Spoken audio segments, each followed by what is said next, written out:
बिस्मिल्लाहिर्रहमानिर्रहीम। अस्सलामु अलैकुम दोस्तों, नई वीडियो में खुश आमदेद। दोस्तों, जल्जला तुर्की के सदर रजब तैयब एर्दोगान के इक़्तिदार के लिए खतरा बन गया। अवाम में नफरत क्यों फैलना शुरू हो गई? अहम तरीन वजूहात सामने आ गई, जबकि दूसरी जानिब ईरान को एक बड़ी कामयाबी मिली है। ईरान पर ड्रोन हमला करने वाले इस्राएली एजेंट्स को गिरफ्तार कर लिया गया। वीडियो की तफसील में जाने से पहले आप देख रहे हैं हकीकत की दुनिया डॉक्टर अली के साथ। हमारा चैनल सब्सक्राइब करके घंटी के निशान को दबाना मत भूलिएगा। इस वीडियो को ज्यादा से ज्यादा फेसबुक, व्हाट्सएप और सोशल मीडिया पर शेयर जरूर करें। शेयर और लाइक करने के साथ साथ कमेंट बॉक्स में पाक फौज जिंदाबाद, पाकिस्तान पाइंदाबाद और पाकिस्तान के गुमनाम हीरोज को सलाम का नारा कमेंट जरूर कीजिएगा। दोस्तों, तुर्की में 1939 के बाद आने वाले बदतरीन जल्जले के बाद सवालात उठना शुरू हो गए कि क्या इतने बड़े सानहे से बचा जा सकता था और क्या तुर्की के सदर रजब तैयब एर्दोगान की हुकूमत मजीद जाने बचा सकती थी। दोस्तों, तुर्की में इंतखाबात होने वाले हैं और तैयब एर्दोगान का 20 साल इक़्तिदार भी दांव पर लगा हुआ है। तुर्की के सदर रजब तैयब एर्दोगान ने एतराफ किया है कि जल्जले के बाद इमदादी कामों में कोताही हुई, लेकिन जल्जले से मुतासरा इलाकों का दौरा करते हुए उन्होंने इसके लिए तकदीर को जिम्मेदार ठहराया। उन्होंने कहा कि इस तरह के वाकयात पहले भी हो चुके हैं और ये तकदीर के मंसूबे का हिस्सा था। दोस्तों, तुर्की में 1939 के बाद इतना खौफनाक जल्जला नहीं आया। चंद रोज कबल आने वाले जल्जले की शिद्दत बहुत ज्यादा थी और इससे कबल 7.8 और 4.17 की शिद्दत के 2 झटके महसूस किए गए थे। इसके बाद भी यके बाद दीगरे 7.5 शिद्दत के कई झटके महसूस हुए। तुर्की के 81 में से 10 सूबे शदीद जल्जले की जद में आए और इन इलाकों में वसी पैमाने पर इमदादी कार्रवाइयों की जरूरत थी, लेकिन जल्जले के बाद तैयारी में कुछ वक्त लगा और कई देही इलाकों तक कई दिनों तक रसाई मुमकिन ना हो सकी। इब्तदाई ताखीर के बाद 30,000 पेशावर इमदादी कारकुन और रजाकार तैयार हुए, जबकि दूसरे ममालिक से इमदादी कारकुन टीमें भी पहुंच गईं। जल्जले से कम अज कम 6,000 इमारतें तबाह हो चुकी हैं और तुर्की की डिजास्टर अथॉरिटी के कई मुलाजमीन खुद जल्जले में फंस गए थे। जल्जले के बाद एक इब्तदाई चंद घंटे इमदादी कामों के हवाले से बहुत ज्यादा अहम थे, लेकिन सड़कें टूट फूट का शिकार थी, जिसकी वजह से इमदादी कारकुनों को मुतासरा इलाकों तक पहुंचने में कई घंटे लग गए।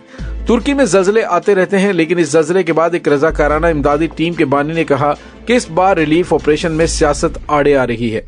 1999 में एक बड़े जल्जले के बाद तुर्क फौज ने रिलीफ ऑपरेशन किया था, लेकिन एर्दोगान ने तुर्की में फौज की ताकत को कम करने की कोशिश की है। रिलीफ टीम अकूट फाउंडेशन के बानी ने कहा है कि फौज पूरी दुनिया में सबसे ज्यादा मुनज़्ज़म और लॉजिस्टिक एतबार से सबसे बेहतरीन तंजीम है। इसके पास बेपनाह वसाइल हैं और इसलिए आप फौज को ऐसी आफात में इस्तेमाल करते हैं, लेकिन इस बार कमांड तुर्की की सिविल डिजास्टर अथॉरिटी के पास है। इसके 10 से 15,000 मुलाजमीन इकूट जैसी एनजीओ के साथ मिलकर काम करें और इकूट के 3,000 रजाकार हैं। उनका मजीद कहना था कि इस बार इमदादी कामों का दायरा 1999 के मुकाबले में ज्यादा बड़ा होगा, लेकिन फौज को इमदादी कामों से दूर रखने के मंसूबे की वजह से हुकूमत के हुक्म का इंतजार करना पड़ा और उसी वजह से रिलीफ के काम में ताखीर हुई। तुर्की के सदर रजब तैयब एर्दोगान ने एतराफ किया कि जल्जले में फंसे लोगों की तलाश का काम इतनी तेजी से नहीं हो सका जितना हुकूमत चाहती थी, लेकिन उनके मुताबिक इस वक्त दुनिया की सबसे बड़ी सर्च एंड रेस्क्यू टीमें तुर्की में काम कर रही हैं। गुज़िश्ता कई बरसों से तुर्की में लोगों को बड़े जल्जलों से खबरदार किया जा रहा है, लेकिन बहुत कम लोगों को अंदाजा था कि मशरकी अनातोलिया फाल्ट से मुत्तसिल इलाके में ये जल्जला आएगा जो पूरे जुनूब मशरकी तुर्की में फैला हुआ है। अब तक शुमाली फाल्ट में बड़े जल्जले आ चुके थे। दोस्तों, इस्तांबुल यूनिवर्सिटी में जियोलॉजिकल इंजीनियरिंग के प्रोफेसर नासी ग्रोर ने इस खतरे को वक्त से पहले भांप लिया था जब जनवरी 2020 में मौजूदा मरकज के शुमाल मशरिक में जल्जला आया। उस वक्त उन्होंने अदियामान और कहरामनमरास शहर में जल्जले का इम्कान जाहिर किया था और तुर्की के मारूफ तामीराती इंजीनियरिंग प्रोफेसर मुस्तफा अदरिक ने कहा कि मकानात की तामीर के लिए बनाए गए कवानीन के मुताबिक तामीरात नहीं की गई, इसलिए हलाक होने वालों की तादाद ज्यादा है। उन्होंने इमारत साजी की सनत की नाअहली और लाइल्मी को जिम्मेदार ठहराया। उन्होंने कहा कि हमें जल्जले में नुकसान का खदशा रहता है, लेकिन इस किस्म के नुकसान का नहीं जहां घरों के फर्श एक दूसरे के ऊपर ढेर हो गए हों। वो कहते कि इतनी तबाही और इतनी बड़ी तादाद में हलाकतों को रोका जा सकता था। तुर्की में 2018 के नए कवानीन के मुताबिक आला मयार के कंक्रीट में मखसूस किस्म के स्टील बार्स इस्तेमाल करने को कहा गया था।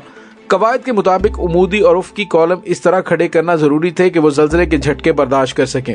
उन्होंने कहा कि अगर इन उसूलों पर अमल किया जाता तो घरों के कॉलम बरकरार रहते और जो दरारें आती वो सिर्फ कॉलम तक महदूद रहती, लेकिन कवायद पर अमल के बगैर मकानात की तामीर की वजह से उनके सतून गिर गए और बड़े पैमाने पर जान और माल का नुकसान हुआ। ताहम तुर्की के वजीर कानून ने कहा है कि इमारत की तामीर में बेज़ाब्तियों के मुर्तकब पाए जाने वालों के खिलाफ कार्रवाई की जाएगी। दोस्तों, हिज़्ब इख्तिलाफ CHP जमात के रहनुमा कमाल कलीदार ओगलो ने कहा है कि एर्दोगान को इक़्तिदार में आए 20 साल हो चुके हैं, लेकिन उन्होंने मुल्क को ज़लज़ले की शिद्दत का सामना करने के लिए तैयार नहीं किया।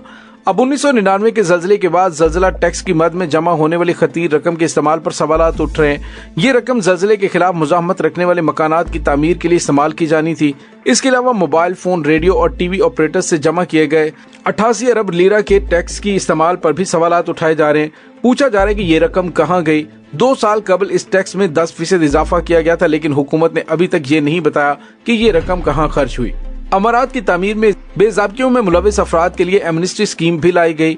इनमें अरबों लीरा जुर्माने के तौर पर जमा करवाए गए, लेकिन जब 2019 में इस्तांबुल में एक इमारत गिरी जिसमें 21 अफराद हलाक हुए तो चैम्बर ऑफ सिविल इंजीनियरिंग के सरबराह ने कहा कि ये एमनेस्टी स्कीम तुर्की के शहरों को कब्रिस्तान में बदल देगी। इस्तांबुल यूनिवर्सिटी के पैनल पनार गिताली ओगलो ने कहा कि इस ज़लज़ले में गिरने वाली इमारतों की तादाद में एमनेस्टी स्कीम का बड़ा किरदार था। उन्होंने कहा कि हम इस्तांबुल में गुज़िश्ता 23 सालों से इसी तरह के ज़लज़ले का इम्कान जाहिर करें, इसलिए अब मुल्क की पॉलिसी साजी से वाबस्ता अफराद को मिलकर ऐसा माहौल और इंफ्रास्ट्रक्चर बनाना होगा जो ज़लज़लों को बर्दाश्त कर सके। दोस्तों, ज़लज़ले के बाद रजब तैयब एर्दोगान ने मुल्क में इत्तेहाद और सालमियत की अपील की है। उन्होंने ज़लज़ला रिलीफ में ताख़ीर के इल्ज़ामात को तौहीन अमेज़ करार दिया। उन्होंने ज़लज़ले के मरकज के करीब सहाफ़ियों को बताया कि लोग अपने सियासी मुफादात के लिए मनफी मुहिम चला रहे हैं। मैं इस किस्म का प्रोपेगेंडा करने वाले को बर्दाश्त नहीं कर सकता। ज़लज़ले से मुतासिर होने वाले ज्यादातर शहरों में उनकी जमात AKP की हुकूमत है, लेकिन एर्दोगान 20 साल से इक़्तिदार में है, पहले वज़ीर-ए-आज़म और अब सदर के तौर पर, लेकिन उनकी पॉलिसी की मुखालिफत की जा रही है। मुल्क में मई में इंतखाबात होने वाले हैं, लेकिन अब तक इंतखाबी मुहिम शुरू नहीं हुई। किलिकदार ओगलो, जो कि अपोजिशन की 6 जमातों में से एक की क़यादत करते हैं, इस बात का इम्कान जाहिर कर रहे हैं कि अपोजिशन जमातें मिलकर रजब तैयब एर्दोगान के खिलाफ मुश्तरका उम्मीदवार खड़ा कर सकती हैं। एर्दोगान के बहुत से नाक़दीन जेल में बंद हैं या मुल्क से फरार हो चुके हैं।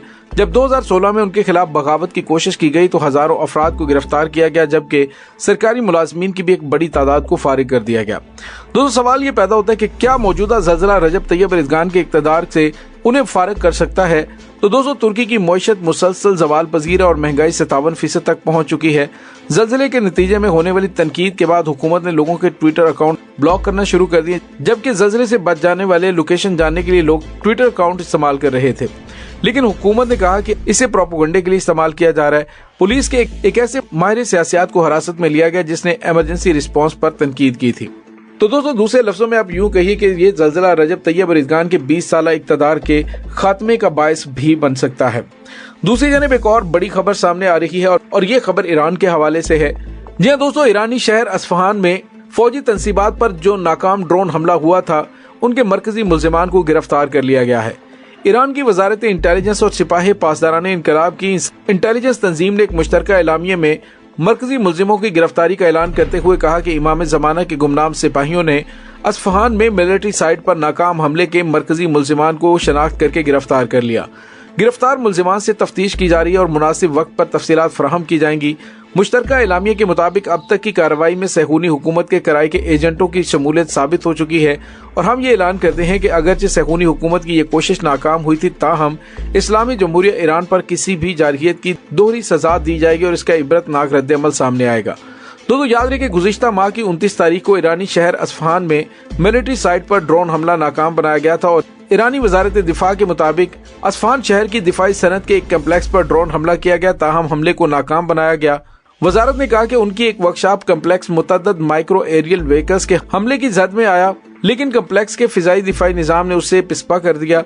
बयान में मजीद बताया गया कि एक MAV कम्प्लेक्स के फिजाई दिफाई फायर से गिर गया, जबकि बाकी 2 उसके दिफाई जाल में फंस कर फट गए। हमले के बाद होने वाली तहकीकात में इंकशाफ हुआ कि नाकाम ड्रोन हमले में इराक के नीम खुद मुख्तार सूबे कुर्दिस्तान में मौजूद दहशतगर्द ग्रुप मुलव्विस हैं, जो कि सहूनी रियासत इसराइल के लिए काम कर रहे थे। रिपोर्ट के मुताबिक अस्फहान में मिलिट्री साइट पर हमले में इस्तेमाल होने वाले स्मॉल ड्रोन इराकी कुर्दिस्तान में मौजूद इनकलाब मुखालिफ ग्रोहों की मदद से ईरान में लाए गए। रिपोर्ट के मुताबिक एक गैर मुल्की इंटेलिजेंस सर्विस की हदायत पर दहशतगर्दों ने ड्रोन के पुर्जे और धमाका खेज मवाद को कुर्दिस्तान के इलाके से ईरान के शुमाल मगरबी हिस्से में दुश्वार गुजार रास्तों के जरिए सरहदी इलाके में एक सहूलतकार के हवाले किया, जहां उसे अस्फहान की तरफ मुंतकिल किया गया। तो दोस्तों, ईरान को एक बड़ी कामयाबी मिली है जिसमें आने वाले दिनों में मजीद इंकशाफात किए जा सकते हैं, क्योंकि अभी मुकम्मल इंफॉर्मेशन मीडिया के साथ शेयर नहीं की गई। लेकिन ये ईरान की एक बड़ी कामयाबी है जिसमें उन्होंने सहूनी रियासत के लिए काम करने वाले एजेंटों को गिरफ्तार कर लिया है और उनसे अब मजीद इंकशाफात होने का इम्कान है। दोस्तों इस तमाम सूरत हाल के बारे में आपका क्या कहना है, कमेंट सेक्शन में अपने ख्यालात का इजहार जरूर कीजिएगा। इंशाल्लाह बहुत जल्द मिलते हैं एक नई वीडियो में, तब तक के लिए अपना बहुत सारा ख्याल रखिएगा। पाक फौज जिंदाबाद, पाकिस्तान पाइंदाबाद, पाकिस्तान के गुमनाम हीरोज को सलाम, अल्लाह वारिस।